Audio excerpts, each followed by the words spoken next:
हजरत अली को उन्होंने शहीद किया जो उनके साथी थे खवारिज। जंगे सिफ़ीन में हजरत मुआविया के कहने से अमर बिन आस रजी अल्लाह तआला अन्हु ने कुरान मजीद जो है नेज़े पर उठा लिया कि लड़ाई बंद करो, कुरान को हकम बना लो, जो कुरान फैसला कर दे वो हम भी कबूल करें तुम भी करो। हजरत अली का ख्याल ये था रजी अल्लाह तआला अन्हु, ये चाल है। उन्होंने रोका अपने साथियों को, लेकिन अक्सर लोगों ने कहा कुरान आ गया बीच में, कैसे हथियार चला।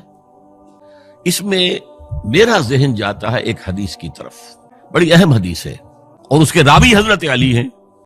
हजरत अली फरमाते हैं कि हुजूर ने फरमाया इन्नहा सतकूनु फितनतुन, अनकरीब एक बहुत बड़ा फितना रुनमा होगा। हजरत अली फरमाते हैं मैंने अर्ज किया मल मखरजु मिनहा या रसूल अल्लाह, उससे निकलने का रास्ता कौन सा होगा। माया किताबुल्लाह फीहे खबरु मा क़ब्लकुम व नबअु मा बअदकुम व हुक्मु मा बैनकुम। इस कुरान में तुमसे पहले लोगों की खबरें मौजूद हैं, बाद आने वालों के हालात मौजूद।